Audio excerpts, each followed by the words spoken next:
G'day YouTube, my name's Lance. Welcome to Bundy Bear's Shed. Well, the weather report, 21 to 31 and sunny. The grass is really wet this morning and it's going to be a humid day. It was quite humid yesterday. Yeah, we're on grandparent duty, so we had the aircon on in the house.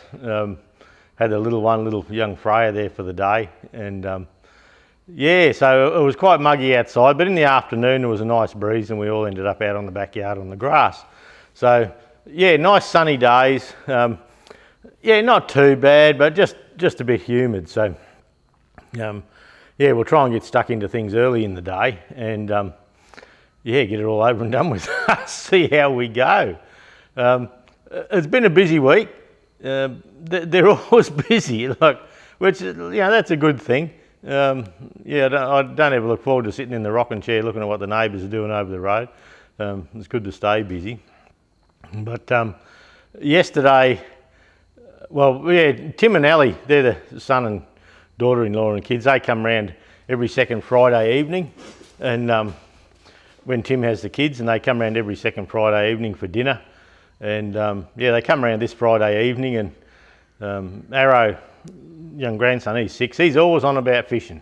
Wouldn't mind going fishing, Poppy. So I said, all right, come and stay here with us Saturday night, and Sunday morning we'll go fishing. So Jude and I laid in bed, and 5 o'clock in the morning we got this little rat bag jumping on the bed, and I'm a bit excited, Poppy. And I said, oh yeah, why is that? Oh, we're going fishing. So we were off fishing quite early in the day, so which was good. And yeah, Tim had arranged with Judy to drop Freya and Ariana, his daughters off, and yeah, Ali was working.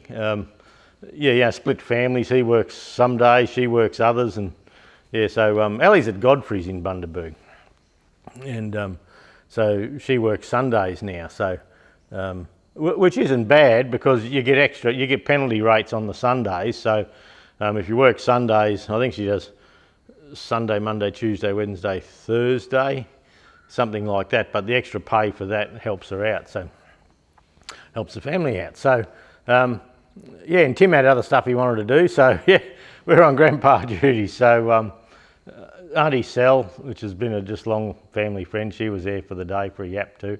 And yeah, so Arrow and I went off down fishing down Bernard Heads, and we're down on the rocks there, and little buggers, it frustrates me sometimes. They just don't listen, and you say, keep that line a bit tight, Arrow, just so you can feel what's happening. Oh yeah, next thing. Yeah, anyway, he got a bit sick of it, and he jams the rod in the rocks there and buggering around, and he got this bloody fish on the end, and the rod goes over.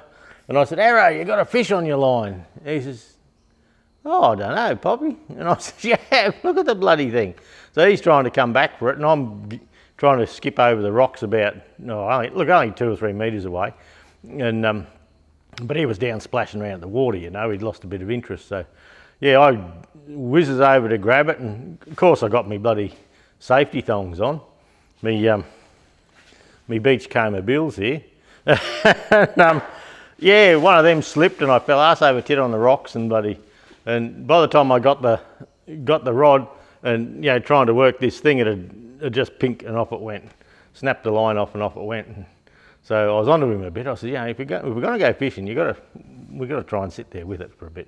So anyway, and he wanted to go fishing in the boat, and I didn't take the boat because when it's just me and the little fella, when you put the boat in the water, some places have somewhere where you can tie the boat off while you go and take your trailer back, and some don't. And so I thought, well, taking the boat, backing it into the water, you know, launching it, then getting him to hang on to it, or if there's nothing there to hang on to, the little fella like that, and while I take the car up the top, it's just a dangerous state of affairs, so we won't do that unless there's someone else there.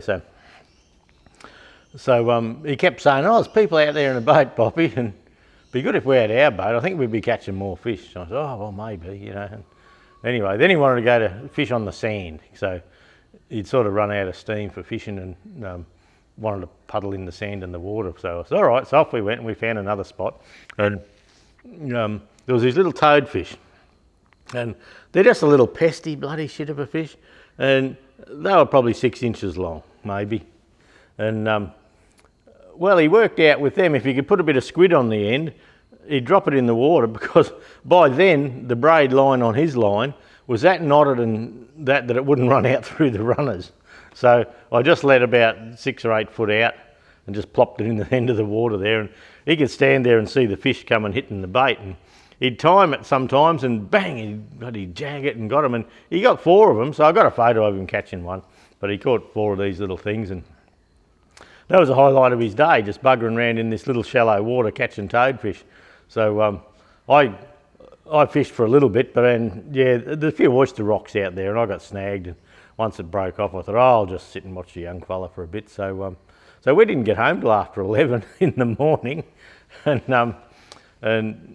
yeah, I could get a bit of sandfly spray on him, because early in the morning there was a few sandflies, but you think I could get bloody sunscreen on the little turd? But anyway, no, we're not doing that. No, bloody, I got my hat on, and so, but he's got a really olive skin like myself, but he doesn't seem to burn. But yeah, for later in life, it's something I will have to drum into him. But I think what I'll do next time is make him wear like a rashy, like a fishing shirt with the long sleeves and all that sort of thing. But yesterday he just had a t-shirt and a pair of board shorts and thongs, and off we went. So we'll fix that up. We'll find a fishing shirt that fits him, that'll keep the sun off if he's going to kick up about this other stuff. So see how we go.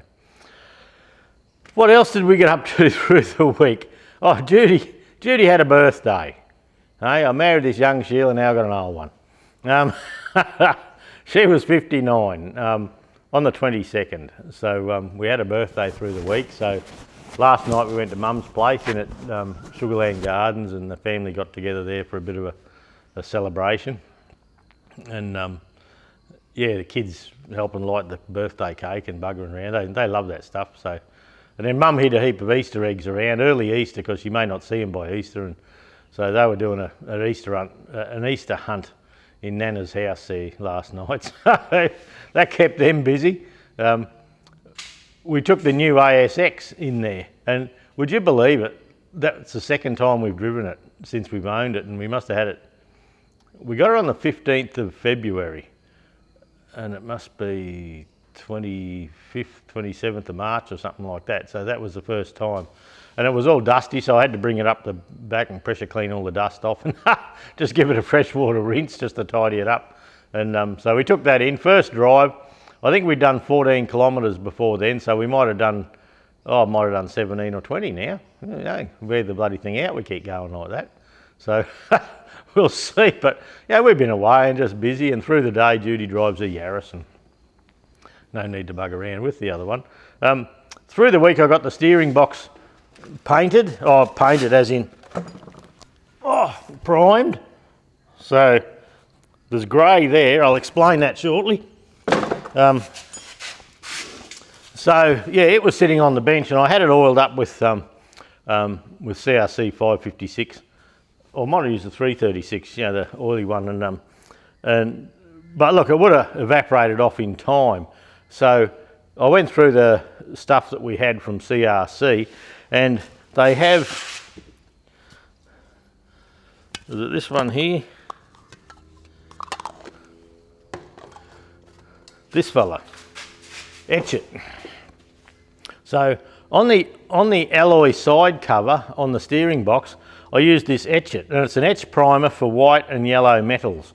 And so because I sandblasted all that down, and it's a raw alloy, I used that on there. So that's an etch primer. So that etches in it eats in and bonds with the alloy metal. So I used CRC etch it on the alloy side case, and then I just used prime it, CRC prime it on the rest of it. And it looks like a red oxide finish, corrosion protection factor 36, contains zinc complexes. So anyway, it looks a lot like red oxide to me. Single pack penetrating shot primer with a red oxide finish. There you go. So touch dry 30 minutes. So So yeah, so I've painted the steering box just to, just to protect it until we get to fitting it. Pardon me. Now there's a bit of a story to tell about the 65 gearbox. I've got the 65 gearbox filmed pulling it or stripping it this week, and I did it a couple of afternoons, and Saturday I got into it. And it's been that long since I did one. Like the 135 6-speed was the last one I had to do in the shed here, or last one I laid hands on. Yeah, I forgot that it's top shaft out backwards, bottom shaft out forwards, and I was trying to go backwards anyway, but I worked that out. My memory come good. But yeah, look, the gearbox is in really poor shape. The selector shafts, look, the history of this tractor is the people I bought it off had it for 34 years, and they were horse people, and they just used to mow all their place and used to do a bit of linkage work, but back sometimes something went bang in the back end and the hydraulics stopped working, so they just changed the slasher at a set height, and that's all it did for them. But they had it for 34 years. Now, before that, it was a cane haul-out tractor. Now, cane haul-out tractors cop a bit of a beating. They roar along the road flat out with 6 tonne of cane on the back in a bin, and off onto the paddock under the harvester and get filled up and off, and they're often beat up from the cane billets hitting them and things like that. So they do cop a bit of a hiding, those haul-out tractors. So, and I knew it was a haul-out tractor when I bought it, but if you can recall back, I paid $500. So I was happy to do that. But we have a couple of issues. One of them is the selector rails. The selector rails must have been that worn over time that the previous people that have had this gearbox apart sometime, they've had to re-weld the selector rails and cut new grooves in them.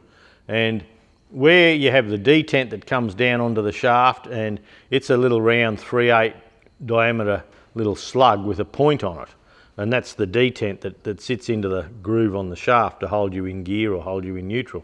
And they'd worn out, and so they'd re-welded the shaft up, cut new holes in it, and they'd put ball bearings down in there to do the job. And look, it felt okay, it worked fine, but the shafts are quite crappy. So I have to have a look for them. Now, I've looked through Sparex. Sparex don't have the set that I want. Bepco don't. Quality Tractor Parts have one of them, I think, or Sparex has one, I think. But yeah, look, that's just not going to work. So I thought, oh well, perhaps if they've welded them up and got them going, I can do the same. So I thought, well, I can do that, or I could make new ones. They're only 3/4 bright steel shaft, so I could make new ones if I had to. So that's an option. The only thing is where the little selector forks go on, they've got a grub screw and it's quite pointy, and I don't have a tool for that, but I could always change the angle on that to not so pointy and like put an 80 degree or something like that. I could have a taper that matched, but mightn't be quite as pointy because it'd be, look, I wouldn't like to guess, but it's very pointy. So there was that. I can get by with that. The selector forks don't seem too bad. The main input gear for the gearbox is a bit worn. I can probably get away with that because it's it's not going to be anyone's main farm tractor ever in its life again. It's not going to be the one responsible for getting 100 acres worked up to put wheat in or anything like that. It's it'll be a show tractor for a while, and it'll probably get a slasher on it. When I sell it on later on, who knows what will happen, but it'll be in good order, whatever it is. So, and I thought, well, I can get away with that input gear. I may ring Gordon Ellis and see if he has one. Gordon doesn't like pulling the gearboxes and that apart so much. He'd like to sell you a gearbox, but I don't. Well, look, I probably need a gearbox, but I have another plan. So when I got to the planetary at the back, well, it's completely toast. So you can see these little planetary gears here, and that should be held in firm. So that's buggered. The gears that these gears have been running on, so you have chips on the teeth there. The thrusts are gone, the rollers are gone, so that's throw away. So whoever had been in here before, it must have been a bit crook back then, because where they have a single thrust washer at the back, they put two in. And you can see, so these were doubled up just to get the thickness. And you can see, look, that one's beveled. So is this one, and this is, you'd nearly cut your finger on the inside of that one. So they're buggered. Yeah, so the gearboxes, look, some of the gears are okay, some of them are a bit second hand. The shaft here runs in the planetary there, I wouldn't mind replacing it. I think Sparex, I'm yet to look, when I get to work I'll have a look, but I think they sell this planetary complete. If they do, good. But what I'm thinking of doing is one of the 35, the FE35 with a 23C out the back, I've got 3 of them there, and one of them I bought as a spare parts tractor back years ago. It come with no starter, and I've never heard it run ever, and it's a real roughie. So I am considering popping the box out of that and seeing how that goes. But laying in bed the other night thinking about which way I'll go, I've got a 135 out the back that was on a cane harvester. Now, the cane harvester, of course, has no steering box, no lift cover, no front axle cradle, all that's gone, but it had a multi-power box in it. So what I may do, because I can never get that multi-power going again, the people I bought it off took it into Burnett Land and Machinery, which was the Massey Ferguson agent at the time, and they got the multi-power removed because they had plans of putting this thing into a sprayer, but it didn't happen. I ended up buying it off them. So BLM stripped it, bypassed the multi-power. I don't know what they've done. I haven't pulled the box apart at all. But I do know where the hydraulic pump goes in. It had, you have your hydraulic pump, then you have your auxiliary, and your multi-power pump goes on that. All that's gone completely. So that's gone, and I think it's just gone too far to bring back as a multi-power gearbox now. So I do have a multi-power gearbox out of a 188 tucked up, some bloody where in here. Oh, it's over there. Yep, I do have that 188 I bought for wrecking. It had a multi-power box, and I've kept that box complete. It's up the other end there, but I want to keep it complete in case I end up with a plan for that one day. But with that box, this planetary's bigger. They have a bigger output shaft and all that. So laying in bed the other night, I was thinking of pulling that harvester 135 out. I've got to do my parts research first, and if the selector rails are good on that box, like use that. I want to keep the engine and I want to keep the back end. I have plans for that, but the gearbox in the middle is no good. So as a multi-power box, so I can probably pull that apart and use that. I do have to print out the. I do have to do a parts crossover, but see, the multi-power box was based on a 6-speed box with a multi-power in it. So a lot of parts out of the multi-power, as in selector rails and possibly that planetary and all that, are the same. So I'm going to go down that path. If that doesn't work, plan B will come into place. And plan B is start stripping the 35, the FE35 with a 23C. I've got an old clanger one out there. Strip that box out, run through that with new bearings. I'll keep this original housing and put all the guts into this housing, or pick the eyes out of everything and choose the best. I have all the bearings and seals from Sparex to do the box up, but I need to do quite a bit of work before I can get to that point.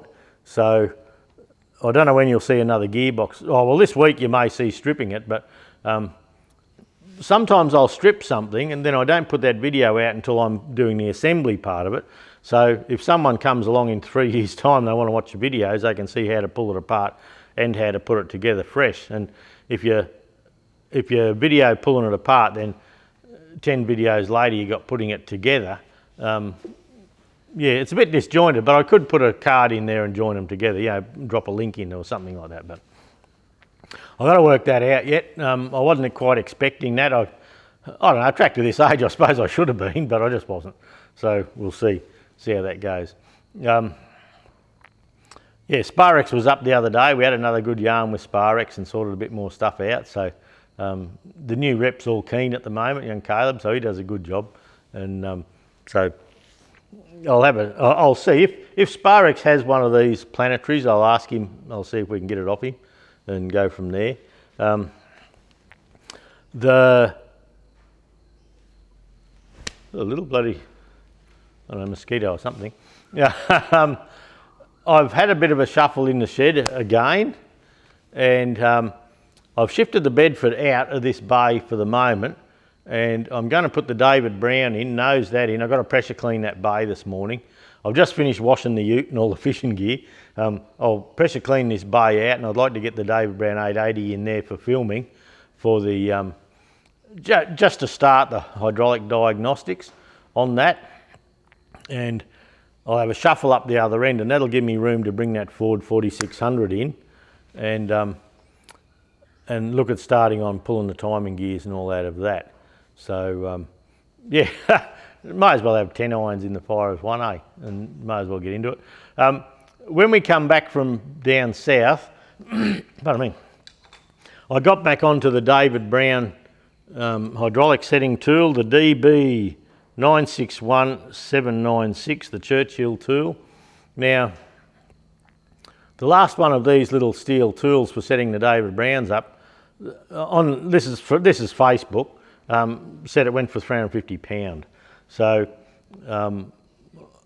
Shane from Path of Discovery YouTube, myself and Barry from Man from the Mist have been having a chat, and what's happened is Shane's drawn this up. We've had a couple of goes at getting the holes right, but now I can actually put a ream between the holes on this one and the holes on that one, and I've used adjustable parallels to measure the gap in between them, and look, I think we're bang on. So Shane's the brains behind the drawing. I'm the dude with the 3D printer and the original tool. So Shane, we had a bit of a chat, and we sort of believe in making stuff like the drawings and all that. Shane's got to put out there for free, so you have a chance of making your own. He's done 3D modelling in Fusion, and the other day he sent me a sheet, and he's actually done like an A4 sheet with the size that you need to cut the outside out for your tool. Then you put a 90-degree bend here, and the hole should be right. The only thing I worry about that is people might bend it sharper, or curved or sharper. The radius of that corner, different people may do it differently, which will adjust the holes. I was going to mention his name, but on Facebook yesterday, laying in bed, Arrow had already woken us up, and he's getting Mum's, Judy's giving him brekkie and all that, and I was just having a quick flick through Facebook, and here's a fella in England. He's got a plasma cutter, and here he is, got the plasma going. He says, I'm going to cut out some of these David Brown tools and with his plasma cutter and try and make some, but he just had the hole diagram. So I contacted him, and his mates are there. Put them on eBay, put 100 on eBay, you'll make a packet on them, they sell for this and that and all the rest. And I think, all right. So look, and that's fine. And look, these things here, and I should clarify, I suppose, we've done the drawings, worked with Shane, and Shane's done the drawings, and the drawings we're going to put out there for free, no charge. We're going to host them on the Bundy Bear Shed website and other places, wherever Shane wants to. And but if you want one of these from me, I'm going to sell it to you. And the reason is I print 2 of these at a time. It takes 3 hours and 40 something minutes to print them. So you got the power, you got the heat for heating the bed, you got the plastic going in and all that sort of thing. And my time's sitting there waiting for it. So if you want one of these off me, I am going to sell it. I'm not going to give it to you for free. You know, we're not a charity sort of thing. And save 30 bucks. Look, I don't know. I haven't done a costing or anything, but say 30 bucks, 50 bucks, something like that for them. So the fellow that's making them out of steel, I sent him some of the drawings. I've got some more to send him. And if he goes to the trouble of making them and getting them accurate with reamed holes, and he can, he was telling me he has he can plasma cut the shape and press the bend in, and then he's got a milling machine, and so he can grab it, set this up, work off that there, you know, work off that front edge and bring the holes in and ping, and bring the holes in and ping. And so if he ends up making steel ones, they will be accurate. It's just when you've got digital readouts on your milling machines, you can do it. And look, in saying that, if you got a piece of angle iron, so say it was 2 inch angle, 2 inch square, just to pick a size, you could cut the angle down, mill the top off that, and just come off that edge and ping 2 holes, copy this shape, and you would be right. You would have your right angle, you would have your degree, you'd have your general radius inside there. There'll be a sharp edge here. But so just that, making it out of a piece of angle iron is just it could work. Some angle iron doesn't, this inner jaw here, it's tapered, and so you would have to be aware of that. You know, a lot of it's not exactly square inside. It's square on the outside, but inside it it gets thicker towards the corner of the webbing. So making them out of a piece of angle iron, look, there's just nothing wrong. It doesn't matter how you get to the end result, but look, if he puts them out there, and I'll have to communicate with him via email at the moment, where I ask him to send me an email and I'll forward some of these other drawings on. But look, if he can make the tool and put the tool out there and pick up a couple of dollars for his effort, yeah, the research and development we've done, so that shouldn't be a cost, but he's still got steel, he's got to run the plasma, he's got to, you know, you can't set it up in a milling machine and index it and bore and ream and all that sort of stuff. Like he hasn't got to be charity. So if he puts them out on eBay or somewhere like that, I'll let you know. Yeah, he may as well make a few bob, but the benefit of that is because we sort of feel, well, Shane and I were saying, you know, the drawings can go out there for free for people that would like to make their own. And on the Queensland Tractor Spares website, the information I put out there for free, and the new Bundy Bear Shed website that's not going yet. The bloody camera just timed out again. It's a good camera, it just times out, so which is no trouble normally, but in the stews I get chatting and away it goes. So yeah, there may be these tools coming available soon, one way or another. I have 3 of these made now. If someone wanted them, I could make them available, and I know they're accurate. But yeah, for over in England, the fellow that's doing them, he's I read a bit of his profile, and he's an engineer, so I think it'll be fine.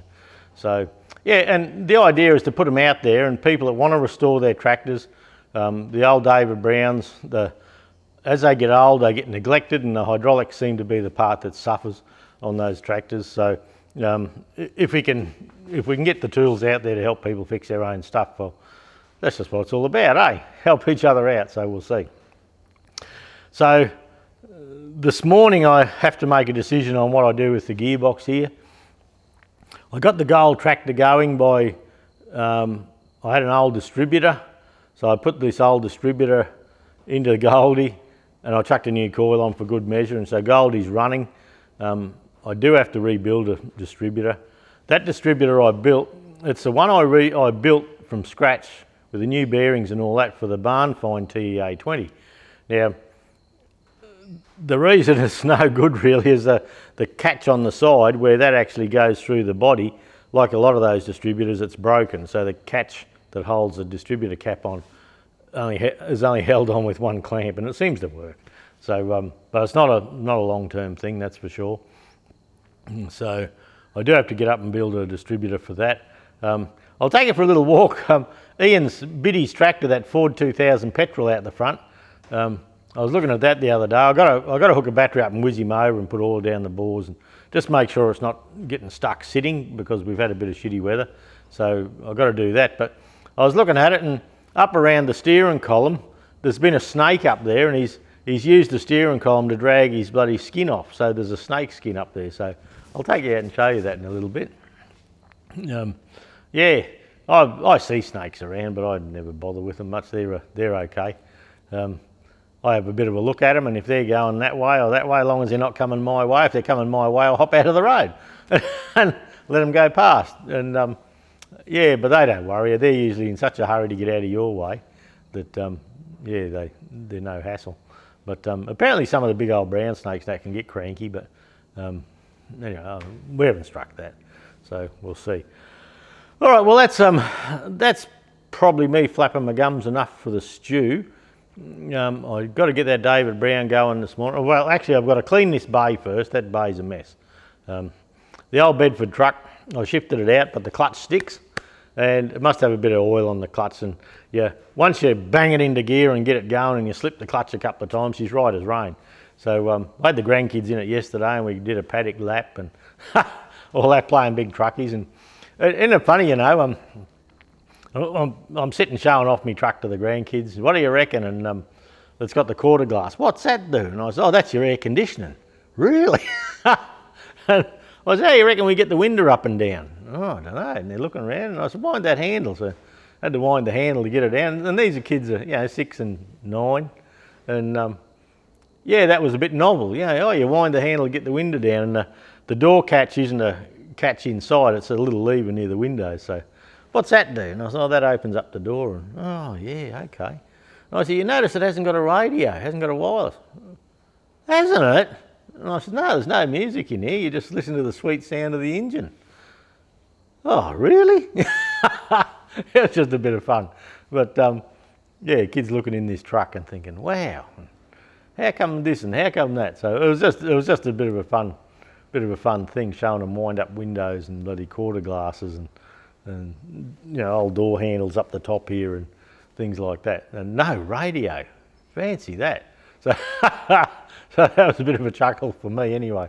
I enjoyed it, but we'll see what happens with that. I do have to, I don't like leaving it out. I'd like to give it a pressure clean, but I just got to work out the time to do it and that. So once I shift the David Brown out and into the bay where the Betty was parked, well, I might have to back the Betty up in there, in that little gap there for a bit, and just to keep it out of the weather. I don't want it in the weather, but the main thing this week will be to work out what's going on with that. I do have to make space to get that Ford 4600 in here somewhere, and the other first job is swing John Dudley's engine off the engine stand. That's that 1929 McCormick Deering. I have all of the parts here now that I think I need. So swing that off, get the crank out so I can hone it and get that back, and we can start assembling. So I was talking to John the other day. He's in no particular hurry. He wouldn't mind it for September for the Kangaroo 100 Years show. Oh, there's a farm hall celebration out at Inverell in New South Wales. Jump on the farm hall page, Farm Hall Tractors Australia page. They're going to see how many farm halls they can get in one paddock. And look, it must be about the middle of July, I think. And they invited me, and I have the farm hall in the corner, but that's a week or two before we're going up north, going up on our trip to Cape York and that. So it's just too close. I can't work it. So, yeah, so we won't be going to that. But my mate Davey Recco, he hadn't got a farm hall, but he could take mine if he chooses to and go over there with that. But yeah, my mate John Dudley, he's taken a couple over there, and they're going to see Tommy Horwood that owns Rural Wrecking in Inverell.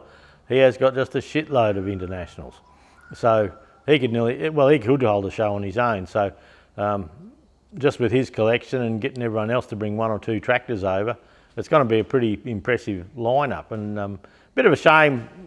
It's just when they've decided to put it on compared with when we've organised this trip for a few years now, and we're going with other couples and all that, so we just can't shuffle that around. So Bit of a shame, but anyway, that's fine. My mate said, JD, he says, oh, she's right, Lance. He says, just come home from the show, park your tractor in the park your trailer in the shed and unhook and then head straight to the Cape. And I said, yeah, it mightn't quite work like that. But anyway, we'll see. So, but look, that's enough for me for one session. I'll take you out and show you the snake skin on the tractor. I don't know, if I see something else, I'll show you, but I'll probably, oh yeah, look, we'll do our little walk around anyway. All right, thanks for dropping by. We'll catch you all next week, eh? There you go, there's the dash of the little Ford here, and you can see the snake skin. So, as they grow, they change their colours, you know, they change the skin. So, look, he would have been, oh look, only a couple of feet long, just a little tacker. But yeah, he left he left a snake skin on Biddy's tractor. But yeah, I've got to chuck a battery in here later and a bit more petrol, a bit more oil down the bores and just give him a spin over because the weather's been so humid and I need to leave this outside. But yeah, I just don't want it going to shit in my care. That's Goldie with the distributor. Yeah, they break down in there, so it runs like that, believe it or not. If you're out in the desert and you wanted to get a tractor going and you had to run it like that, the bloody thing wouldn't go, would it? But it does, so I've still got to build a distributor for that, which won't be a worry. We can do that. And while we're having Bundy Bear's nature, there's a praying mantis on the steering wheel of Goldie. This little fella, look, he thinks he's a bloody stick. Oh, would you piss off? He said, look, he flies away.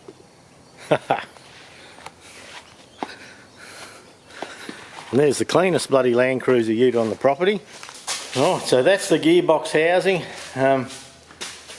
Yeah, not a thing in it, but yeah, she needs a bit of work. What I may do in the meantime is, look, the hydraulic pump, oh you can't see now, hydraulic pump looks alright, but I think I might move on and pop that lift cover off and start on that direction while I'm waiting on parts for the other. And this old, pardon me, this old tractor here, no mudguards, no nothing. That's the one I bought to use as a parts tractor if I ever needed one. I've left it all together because it's just convenient, but oh yeah, the bonnet's not too bad, but it needs an engine rebuild. It come without a starter, has no guards, no seat. There's a couple of brackets I've collected over time that I knew it needed in case I did ever do it, but the steering arms aren't on it anymore. Look at this. Hey, woohoo! It's worth buying just for that. And yeah, it's just a bit of a derelict old tractor, so that may get stripped. The gearbox may come out of that. And under the cover there, under the roof, that's that Massey Ferguson 135 that was on the cane harvester. So that's what I'm thinking of, popping that gearbox out as well. That engine, it's a 3-cylinder engine and it's done 750 original hours. So you can see it has a front bolster to support the radiator, but they cut all the guts out for hydraulic pump drives, I believe.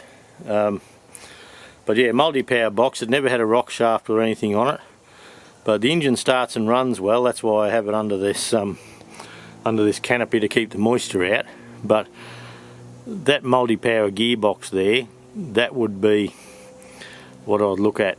You can see like it had no foot plates on it and things like that. No steering box. There's a plate. There's just a plate there with the gear stick towers machined in for the cane harvester. So, but that gearbox there, that may have the parts that I need. What I was looking at doing, and this is just thinking out loud, was God, it's bloody hard to see with the with the sun where it is. It's so dark under there. Was grabbing that engine and this arse end, putting a 6-speed box in. This back end has a diff lock. So, where are we? So yeah, it has a diff lock pedal and that down there. So that'd be a great way of making a little 35X. So yeah, look, we'll just see what happens, eh?